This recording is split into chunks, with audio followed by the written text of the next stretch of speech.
Hi geniuses, welcome to the channel Science Wizard Pooja Ranjan. This channel is all about the science subject of classes 6, 7th, 8th, 9th and 10th physics and chemistry. If you're new to my channel, you can subscribe to the channel for more science videos, and if you like the explanation, then please press the like button and you can share this video with your friends, family and the classmates. So the chapter which we are going to discuss today is of class 8, chapter 9, biology, reproduction. So इस chapter पे मैं already एक video बना चुकी हूँ, उसका link मैं आपको description box में दे दूंगी, आप जाके उसको पहले चेक कर सकते हैं। और जो टॉपिक हम आज कवर करने वाले हैं वो है फिर ह्यूमंस कैसे रिप्रोड्यूस करते हैं। सो जनरली जो ह्यूमन रिप्रोडक्शन होता है उसके लिए दोनों सेक्सेस की जरूरत होती है, तो वी कैन से दैट क्योंकि मेल सेक्स और फीमेल सेक्स दोनों की जरूरत होती है, सो ऐसे रिप्रोडक्शंस को हम सेक्सुअल रिप्रोडक्शन कहते हैं।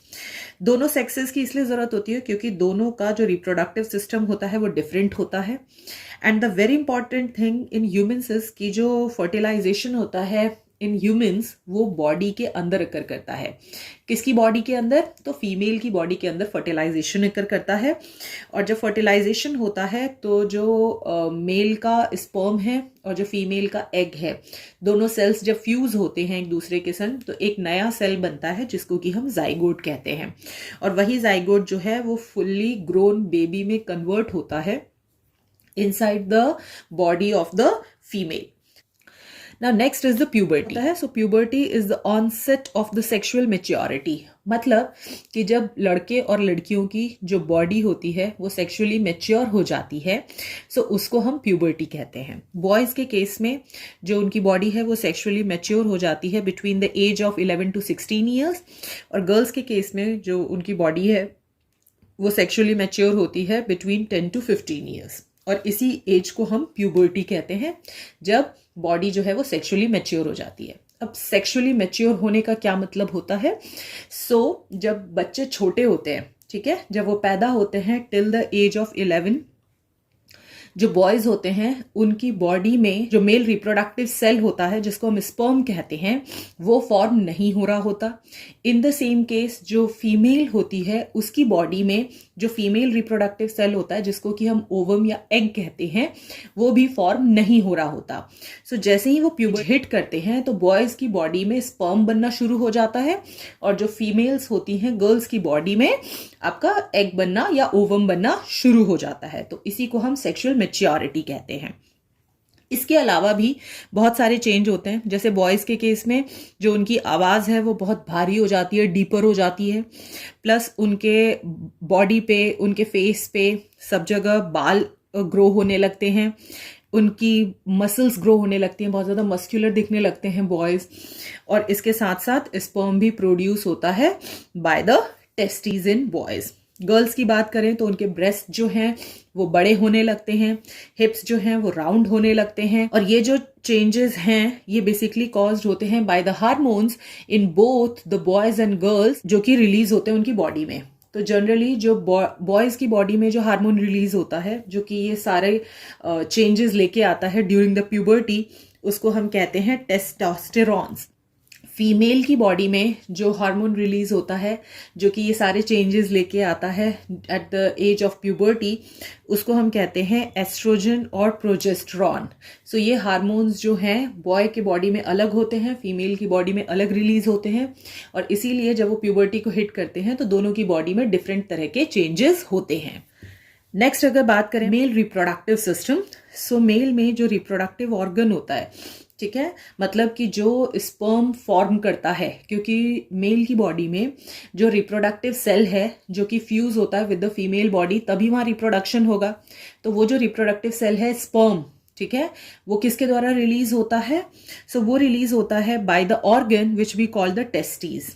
ये जो टेस्टीज होता है इसीलिए इसको रिप्रोडक्टिव ऑर्गन कहते हैं क्योंकि यही स्पर्म रिलीज करता है। सिंगुलर को हम टेस्टिस कहते हैं और दो होते हैं इसीलिए हम उसको टेस्टीज कहते हैं।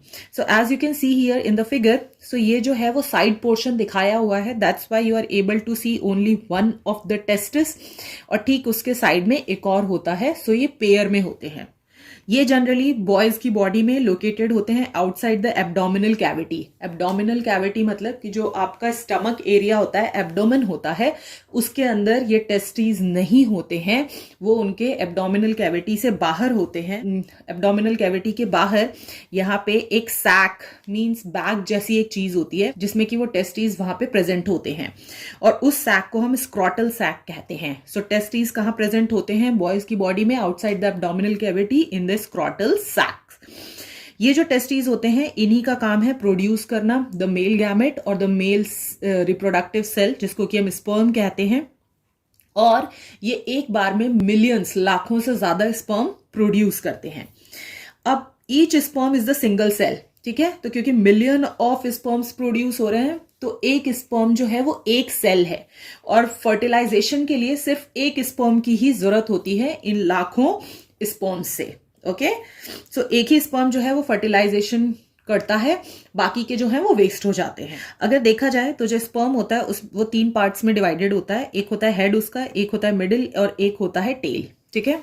सो as you can see this is the head, this is the middle part and this is the tail, ठीक है? तो टेल जो होता है वो तो स्विम करने में हेल्प करता है स्पर्म को, इसके अलावा इसका कोई काम नहीं है। सेकेंड जो हेड आप देख रहे हैं, ठीक है, इसी के अंदर जो सेल है उसका न्यूक्लियाई होता है। सो बेसिकली हेड की ही जरूरत होती है फर्टिलाइजेशन के लिए। हेड ही अंदर जाता है फीमेल ओवम में और उसको फर्टिलाइज करता है। और मैंने अभी बताया था ना कि बॉयज की बॉडी में और भी चेंजेस होते हैं, आवाज भारी हो जाती है, उनके मसल्स ग्रो हो जाते हैं, शोल्डर्स ब्रॉड हो जाते हैं। सो ये सब चेंजेस क्यों हो रहे हैं? क्योंकि वही सेम जो रिप्रोडक्टिव ऑर्गन है मेल की बॉडी में, टेस्टीज, वो स्पर्म के अलावा मेल हार्मोन भी रिलीज करता है, सिक्रीट करता है, जिसको कि हम टेस्टोस्टेरॉन कहते हैं। और यही टेस्टोस्टेरॉन जो होता है ये रिस्पॉन्सिबल होता है आवाज को डीपर करने के लिए, आपके मस्कुलर मसल्स बढ़ाने के लिए, देन फेस और बॉडी पे हेयर्स ग्रो करने के लिए। नेक्स्ट, अब जो स्पर्म आपके फॉर्म हो रहे हैं वो कहाँ पर फॉर्म हो रहे हैं? स्पर्म फॉर्म होते हैं आपके टेस्टीज में, क्योंकि यही है आपका मेल रिप्रोडक्टिव ऑर्गन। अब ये जो स्पर्म होते हैं ये स्पर्म डक्ट के थ्रू या फिर वैस डिफरेन के थ्रू, as you are seeing here, testes हैं इनटू दिस स्क्रॉटल सैक, ठीक है? तो ये टेस्टीज स्पर्म फॉर्म करते हैं। अब ये जो स्पर्म होते हैं, ये जो आपको पाइप जैसी चीज दिख रही है, इसको हम वैस डिफरेन कहते हैं, या फिर इसको आप स्पर्म डक्ट भी कह सकते हैं। स्पर्म डक्ट का मतलब कि डक्ट मतलब कोई पाइप जो कि स्पर्म को कैरी कर रही है। तो the easy is the sperm duct, you can remember that. और दूसरा नाम भी याद रखिएगा क्योंकि क्वेश्चन में चेंज करके पूछा जा सकता है। सो स्पर्म जो है वो टेस्टिस से निकल के इस स्पर्म डक्ट के थ्रू आपके यूरेथ्रा में पास होता है। बट जैसे ही स्पर्म यहाँ से निकलता है और आपके वेस्ट डिफरेंट में आता है, सो वहां पे और भी 3 ग्लैंड्स होते हैं बॉयज की बॉडी में। वो तीनों ग्लैंड्स जो होते हैं फ्लूइड रिलीज करते हैं, ठीक है, इनसाइड द स्पर्म डक्ट। और वो जो फ्लूइड होता है फिर उसके बाद वो स्पर्म के संग मिक्स हो जाता है, और जब फ्लूइड स्पर्म के संग मिक्स हो जाता है तो उसी को हम सीमेन कहते हैं। तो जो बॉयज होते हैं उनकी बॉडी से जो रिलीज होता है बाहर वो सीमेन होता है, that is the mixture of the fluid and the sperm both, okay. और ये जो स्पर्म होते हैं ये इसी फ्लूइड में इजीली स्विम कर सकते हैं। उसके बाद यहाँ से आपके स्पर्म डक्ट में गए, स्पर्म डक्ट के थ्रू ये पास करते हैं through the urethra as you are seeing here, ठीक है। और यूरेथ्रा के थ्रू फिर ये जो पेनिस है इसके थ्रू बाहर रिलीज हो जाता है from the male sexual organ. और बेसिकली हमने क्या देखा था, फर्टिलाइजेशन कहाँ अकर करता है? Inside the female body. तो वो तो तभी अकर करेगा ना जब ये स्पर्म फीमेल बॉडी के अंदर पहुंचेगा। अब स्पर्म जो है वो मेल की बॉडी के अंदर बनता है, तो फीमेल की बॉडी के अंदर जाएगा कैसे? तो बेसिकली जो मेल की बॉडी में पीनस होते हैं, वो पीनस ही वो ऑर्गन है जो कि ट्रांसफर करता है स्पर्म को into the vagina of the female body, और वहीं पर वो जो स्पर्म है वो ट्रेवल करके एग तक जाता है और वहां पे फर्टिलाइजेशन अकर करता है। Next if we talk about the female reproductive system, so female reproductive system जो होता है उसमें पेयर ऑफ ओवरीज होते हैं। तो मेल के केस में हमने क्या देखा था, वहां पे क्या होते थे, पेयर ऑफ टेस्टीज, और यहाँ पे जो है हमारे पास होते हैं पेयर ऑफ ओवरीज, जो कि ये येलो कलर के आपको दिख रहे हैं, ठीक है। और ओविडक्ट को हम क्या कहते हैं? ओविडक्ट मतलब कि वो ओवरी के थ्रू जो एग रिलीज होता है वो कहाँ ट्रैवल करता है, किसके through? That travels through the oviduct, जिसको कि आप फैलोपियन ट्यूब, दूसरा नाम इसका फैलोपियन ट्यूब भी है, ठीक है। इसके अलावा ये जो आपको ट्रायंगल जैसा दिख रहा है यहाँ पर, this is called the uterus, और ये वाला जो पोर्शन आपको दिख रहा है इसको हम कहते हैं वेजाइना, ठीक है। सो इसी वेजाइना के अंदर जो मेल होते हैं वो अपना पेनिस इंसर्ट करते हैं और फिर वो स्पर्म को रिलीज करते हैं, और जो स्पर्म है वो स्विम करके यूट्रस के through that travels into the fallopian tube, और जहां पे उसको एग मिलता है। ओके, सो जो ओवरीज होते हैं उनका काम है ओवम प्रोड्यूस करना, एग प्रोड्यूस करना। यूजुअली जो एक ओवम है वो रिलीज होता है from one of the ovary every month, ठीक है। और ये जो रिलीज होता है ओवम का फ्रॉम द ओवरी, इसी को हम ओव्यूलेशन कहते हैं। जो भी फीमेल की बॉडी होती है उसकी बॉडी में एक साइकिल होता है, ठीक है, और उस साइकिल में 28 डेज का साइकिल होता है, और आफ्टर 28 डेज बॉडी में जो ओवरीज हैं वो एग को रिलीज करती हैं। सो ये जो ओवम होता है यहाँ पे, ये एक सिंगल सेल है, single egg represents the single cell.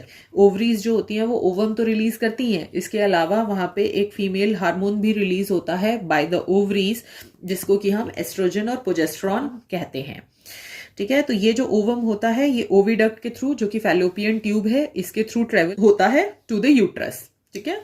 सो यहाँ से ओवरी से रिलीज होता है, फिर ये यहाँ पे फैलोपियन ट्यूब के थ्रू ट्रेवल करके कहाँ पहुंचेगा, यूट्रस में पहुंचेगा। यूट्रस को ही एक्चुअली वूम कहा जाता है। तो आप कभी किसी प्रेग्नेंट लेडी को देखा हो आपने, तो उसका जो स्टमक है वो बहुत बड़ा लगता है। वो इसीलिए बड़ा लगता है क्योंकि जो उसका यूट्रस है उसके अंदर बेबी ग्रो हो रहा है, और वो जो यूट्रस है वो एक्सपैंड होता रहता है, इसीलिए जो उसका स्टमक है वो बहुत बड़ा लगता है, ठीक है। सो जो यूट्रस होता है वो मस्क्यूलर बैग होता है, मसल का बैग होता है, तो इजिली इट कैन स्ट्रेच, ठीक है, within which the baby develops after the fertilisation. So जब फर्टिलाइजेशन हो जाता है तो उसके बाद जो बेबी ग्रो होता है वो कहाँ पर होता है, inside the uterus in the female body, और यही यूट्रस जो है वो ओपन होता है to the outside through the vagina. So ये यूट्रस जो है वेजिना की तरफ ओपन होता है, तो वेजिना की तरफ से पेनिस इंसर्ट करके आपका स्पर्म भी एंटर किया जा सकता है यहाँ पे फॉर द फर्टिलाइजेशन। और जब बेबी ग्रो हो जाता है inside the uterus, so vagina के वहां से, आपने सुना है ना नॉर्मल डिलीवरी होती है, सी सेक्शन भी होता है जिसमें ऑपरेट करके निकालते हैं बेबी को। तो अगर नॉर्मल डिलीवरी होती है तो वो कहाँ के थ्रू होती है, इस वेजिना के थ्रू ही होती है, क्योंकि यूट्रस जो है वो वेजिना में आके ओपन होता है। Next if we talk about the fertilisation, so fertilisation में क्या होता है कि जैसे ही स्पर्म जो मेल होता है वो जैसे ही अपना स्पर्म डिपॉजिट करता है into the vagina of the female, कैसे होता है, थ्रू द पेनिस, ओके। सो जो स्पर्म रिलीज होता है वो स्विम करता है यूट्रस में, ठीक है, and up to the oviduct. यहां से पेनिस डाला तो स्पर्म रिलीज हुआ तो ये यूट्रस के थ्रू कहां पहुंचेगा, ओविडक्ट में। ओविडक्ट में क्या प्रेजेंट है, यहाँ पे एग प्रेजेंट है जिसको ओवम कहते हैं। वो किसके द्वारा रिलीज हुआ है, ओवरी के द्वारा। सो ओवरी के थ्रू ट्रेवल होके वो भी कहां पहुंचा है, एग आपके ओविडक्ट में पहुंचा है, और अब स्पर्म भी यहां से पहुंच गया ओविडक्ट में। तो इसका मतलब कि जो फैलोपियन ट्यूब है वही वो जगह है जहां पे कि जो मेल का स्पर्म और फीमेल का ओवम जो होता है वो एक दूसरे के संग फ्यूज करते हैं, फर्टिलाइज करते हैं। सो हमेशा याद रखना, एक अंडे को फर्टिलाइज करने के लिए सिर्फ एक स्पर्म की जरूरत होती है, बट जो मेल्स होते हैं वो एक बार में मिलियंस ऑफ स्पर्म्स रिलीज करते हैं। सो एक की ही जरूरत होती है बस, बाकी जो होते हैं वो अपने आप ही डेड हो जाते हैं इनसाइड द फीमेल बॉडी। अब जब दो सेल फ्यूज करते हैं एक दूसरे के संग, तो as you are seeing here, ये जो दिख रहा है आपको ये ओवम है, बड़ा सा सर्कल, ओके, और यहाँ पे उसका न्यूक्लियाई है, और ये जो स्पर्म है इसके हेड जो है देखो आप अंदर घुसने की कोशिश कर रहे हैं।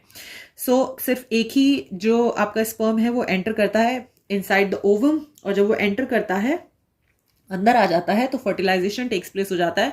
दोनों के जो न्यूक्लियाई हैं वो एक दूसरे के संग फ्यूज हो जाते हैं, एक ही न्यूक्लियाई बन जाता है और एक नया सेल फॉर्म होता है जिसको कि हम कहते हैं जाइगोट, ठीक है। तो जो जाइगोट होता है वो फर्टिलाइज्ड एग है।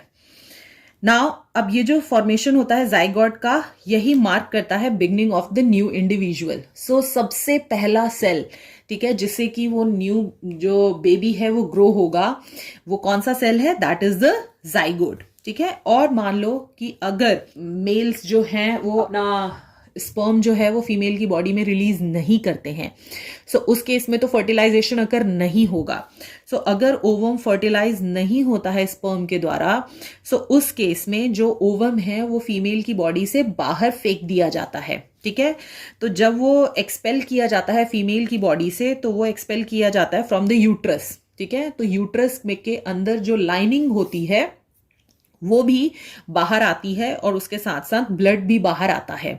सो ये जो प्रोसेस होता है जिसमें ओवम और यूट्रस की लाइनिंग और ब्लड रिलीज किया जाता है, एक्सपेल किया जाता है फ्रॉम द फीमेल बॉडी, इसी को हम मेंस्ट्रुएशन कहते हैं। सो अगर किसी को रेगुलर एवरी मंथ मेंस्ट्रुएशन हो रहा है, सो this is the confirmation that कि उसकी बॉडी में जो एग है वो फर्टिलाइज नहीं हुआ है। और अगर किसी फीमेल की बॉडी में मेंस्ट्रुएशन स्टॉप हो जाते हैं, सो वहां चांसेस होते हैं कि उसकी बॉडी में जो एग है वो फर्टिलाइज हो चुका है। सो जो नंबर ऑफ एग्स होते हैं जो कि एक बार में प्रोड्यूस होते हैं, ठीक है, इनटू द फीमेल बॉडी, वो डिफरेंट होते हैं फॉर द डिफरेंट मैमल्स। सो जैसे अगर हम एलिफेंट, ह्यूमंस और काउज की बात करें तो इनके बॉडी में जनरली एक एग ही फॉर्म होता है इन 1 मंथ। एक बार में एक एग ही फॉर्म होता है इनकी बॉडी में। ठीक है, तो इसीलिए आपने देखा होगा एलिफेंट जो काव होती है या ह्यूमंस होते हैं उनके एक बार में एक ही बच्चे होते हैं। बहुत ही रेयर केस होता है कि 3 बच्चे हो गए, जैसे फराह खान के एक बार में 3 बच्चे हो गए थे। एक और लेडी आई थी न्यूज में जिसके 9 बच्चे हो गए थे। तो ये तभी पॉसिबल है जब एक बार में एक से ज्यादा एग्स फॉर्म होते हैं। तो जितने एग्स होंगे उतने ज्यादा एग्स फर्टिलाइज होंगे और उतने ही बेबीज फॉर्म होंगे। नेक्स्ट अगर बात करें जो कैट्स, डॉग्स और रैबिट्स होते हैं, तो इनके बॉडी में एक एग फॉर्म नहीं होता, सिर्फ इनके बॉडी में 3, 4, 5, 6, 7 एग्स फॉर्म होते हैं और वो सारे के सारे एग्स जो हैं वो फर्टिलाइज होते हैं और वहां पे एक बार में 6-6, 7-7 बच्चे पैदा होते हैं। ठीक है, नेक्स्ट अब ये जाइगोट बनता है ना, ये जाइगोट कैसे बनता है? जो स्पर्म सेल है वो किसका है? फादर का, और जो ओवम है वो किसका है? मदर का। तो दोनों जब एक दूसरे के संग फ्यूज होते हैं तो दोनों का न्यूक्लियस एक दूसरे के संग फ्यूज होता है। वो जो न्यूक्लियस होता है उसमें क्रोमोजोम होता है, ठीक है, और यही क्रोमोजोम होता है वो जीन कैरी करता है मदर और फादर दोनों का। ठीक है, तो इसीलिए जो बच्चा पैदा होता है, क्योंकि इन दोनों का जो सेल है वो फ्यूज हो रहा है उसके बाद ही बन रहा है, तो इसका मतलब उसमें मदर का भी जीन है और फादर का भी जीन है। सो इसीलिए जो बच्चा पैदा होता है वो मम्मी के जैसा भी कुछ कैरेक्टरिस्टिक्स मम्मी के होते हैं, कुछ कैरेक्टरिस्टिक्स उसमें पापा के भी होते हैं। Next is the development of the embryo. Okay, अब ये एम्ब्रियो क्या होता है? जाइगोट तक तो हमने पढ़ लिया है। तो जब फर्टिलाइजेशन हो जाता है तो जाइगोट बन जाता है, मतलब एक सेल नया बन गया। ठीक है, अब यही जाइगोट जो है ये कहाँ पे फॉर्म हुआ है? तो अभी हमने क्या पढ़ा था? जहां पे दोनों फ्यूज होंगे, मेल का स्पर्म और फीमेल का ओवम जहां फ्यूज होंगे वहीं पर आपका जाइगोट फॉर्म होगा। कहाँ फ्यूज होते हैं ये आपको बताया कि जो ओवरीज होती हैं वो एग रिलीज करती हैं। एग होता है वो ओवरी के थ्रू कहाँ पे ट्रेवल करता है? ओविडक्ट में। तो एग आपका ओविडक्ट में होता है। और जो मेन हैं वो अपना पेनिस के थ्रू स्पर्म रिलीज करते हैं, तो वो यूट्रस के थ्रू यूट्रस के थ्रू होते हुए कहाँ पहुंचता है? वो भी ओविडक्ट में पहुंचता है। तो इसका मतलब कि जो स्पर्म और ओवम है वो कहाँ पे मिल रहे हैं? यहाँ पे ओविडक्ट, जिसको कि हम फैलोपियन ट्यूब कहते हैं। तो फर्टिलाइजेशन कहाँ हो रहा है? ओविडक्ट में। ठीक है, तो जाइगोट भी कहाँ बनेगा? ओविडक्ट में। सो अब ये जाइगोट जो है वो फैलोपियन ट्यूब या ओविडक्ट में फॉर्म हुआ है, तो वो जाइगोट ट्रेवल डाउन करता है ओविडक्ट को, और जब वो ट्रेवल डाउन कर रहा होता है, ठीक है, मतलब वो यूट्रस की तरफ बढ़ रहा होता है। So as you can see here, ये यहाँ पे ये देखो, ये इधर इधर ट्रेवल कर रहा है टुवर्ड्स द यूट्रस। यूट्रस ये ट्रायंगल जैसा होता है यहाँ पे। ठीक है, सो जब ये जाइगोट यहाँ फैलोपियन ट्यूब में ट्रेवल करके यूट्रस की तरफ पहुंच रहा होता है, तो उस दौरान ये जाइगोट जो होता है ये डिवाइड हो रहा होता है। 1 से 2 सेल में, 2 से 4, फिर 8, फिर ऐसे करके नंबर ऑफ सेल्स जो होते हैं वो डिवाइड हो रहे होते हैं और वहां पे बॉल्स ऑफ सेल फॉर्म होने लगता है। ठीक है, इस प्रोसेस को हम सेल डिवीजन कहते हैं। 1 से 2 होना, 2 से 4 होना, फिर 8 हो जाना, फिर 12 हो जाना। यहाँ पे जब सेल डिवीजन होने लगता है तो वो जो सेल्स होते हैं वो बेसिकली डिफरेंशिएट होने लगते हैं इनटू द डिफरेंट ग्रुप्स। ठीक है, वो अपना अपना ग्रुप बनाने लगते हैं, डिफरेंट सेल्स जो होते हैं। और फिर वो जो डिफरेंट सेल्स होते हैं, क्योंकि वो अलग अलग ग्रुप में चले जाते हैं, तो फिर वो सारे एक तरह के जो सेल्स होते हैं वो एक दूसरे के संग मिल के वहां पे टिश्यू बनाते हैं, और फिर वही टिश्यूज जो होते हैं जब वो कंबाइन करते हैं तो ऑर्गन बनता है ऑफ अ बॉडी। और यही जो डेवलपिंग स्ट्रक्चर होता है फॉर द फर्स्ट 8 वीक्स, उसको हम एम्ब्रियो कहते हैं। तो फर्स्ट 8 वीक्स मतलब जो फर्स्ट 2 मंथ्स में जो जाइगोट है वो कन्वर्ट हो जाता है इनटू द एम्ब्रियो, जहाँ पे जो सेल्स हैं वो अलग अलग ग्रुप्स में बट जाते हैं और फिर वहां पे वो अलग अलग टिश्यूज फॉर्म करके और फिर अलग अलग ऑर्गन्स फॉर्म कर देते हैं। और फिर जब ये एम्ब्रियो होता है, ये तब तक यूट्रस के पास पहुंच चुका होता है, और फिर ये एम्ब्रियो जो होता है वो यूट्रस में एम्बेड हो जाता है, मतलब चिपक जाता है उसके जो वॉल होती है उससे, और फिर वहां पे वो जो एम्ब्रियो है वो फर्दर डेवलप होने लगता है। अब जब डेवलपमेंट आगे आकर होता है, सो उस केस में क्या होता है कि जो डिफरेंट ग्रुप्स ऑफ सेल्स हैं वो अपने साइज और शेप को चेंज करते हैं। ठीक है, अब आपने ऑलरेडी पढ़ा हुआ है कि जो डिफरेंट सेल्स होते हैं उनका साइज और शेप डिफरेंट होता है। क्यों? क्योंकि वो डिफरेंट डिफरेंट फंक्शन परफॉर्म करते हैं। जैसे कि जो मसल सेल है, ठीक है, उसका जो शेप होता है वो स्पिंडल होता है। तो मसल सेल का काम है केवल कॉन्ट्रैक्शन और एक्सपेंशन करना, जिससे कि आप बॉडी पार्ट्स को मूव कर सकें। जैसे नर्व सेल है, ठीक है, ये बहुत ही लॉन्ग सेल होती है, लंबी होती है ये सेल। इसका काम होता है मैसेज को कैरी करना from brain to the different parts of the body. जैसे ब्लड सेल है, इसका काम है कैरी करना nutrients and the oxygen from heart to the different part of the body. So हर सेल जो है उसका अलग अलग फंक्शन है, इसीलिए उनका शेप और साइज भी अलग अलग होता है। ठीक है, जैसे इसका स्पिंडल शेप होता है, छोटा होता है। इसका आपका नर्व सेल होते हैं, लंबे होते हैं। जो ब्लड सेल हैं वो कॉन्केव शेप के होते हैं। यही जो प्रोसेस होता है जिसमें कि जो डिफरेंट ग्रुप्स ऑफ सेल्स हैं वो अपना शेप और साइज चेंज करते हैं और टर्न करते हैं into the particular type of cell जो कि परफॉर्म करते हैं स्पेसिफिक फंक्शन। इसी को हम सेल डिफरेंशिएशन या फिर सेल मैच्योरेशन कहते हैं। ठीक है, सो ग्रेजुअली जो डिफरेंट बॉडी पार्ट्स हैं, ऑर्गन्स फॉर्म हो गए, फिर डिफरेंट बॉडी पार्ट्स भी फॉर्म होने लगते हैं, हेड, हैंड, लेग्स सब डेवलप होने लगते हैं। तो वो स्टेज जिसमें कि जो आपका एम्ब्रियो है उसमें सारे ऑर्गन्स डेवलप हो गए हैं, प्लस जितने बॉडी पार्ट्स हैं वो भी क्लियरली विजिबल हैं, सो उस स्टेज को हम फीटस कहते हैं। ठीक है, और अब यहाँ पर सब कुछ डेवलप हो चुका है, बस the only thing required is इसको ग्रो होना है। ठीक है, सो इन ह्यूमंस इस स्टेज को पहुंचने में अबाउट 8 वीक्स ऑफ फर्टिलाइजेशन लग जाते हैं। सो 8 वीक ऑफ फर्टिलाइजेशन का मतलब होता है इट टेक्स ऑलमोस्ट 2 months। और फिर ये जो फीटस होता है ये फर्दर डेवलप होने लगता है, ग्रो होने लगता है। ठीक है, और जितने बॉडी पार्ट्स हैं जब वो राइट साइज में और राइट फॉर्म में डेवलप हो जाते हैं कंप्लीटली, तो इंडिविजुअल जो है वो फिर बॉर्न होता है। अब ये जो पूरा प्रोसेस है इसको 9 months का टाइम लगता है एक सिंगल सेल से जो आपका इंडिविजुअल है उसके पूरे बॉडी को फॉर्म होने में, और 9 months के बाद जाके फीमेल जो डिलीवरी की जाती है। ठीक है, और फिर उसके बाद जो बेबी है वो बाहर आता है out of the female body. So this is it about this video. अगर आपको कोई भी डाउट है so you can ask me in the comment section. We will discuss next of the topics in the next video.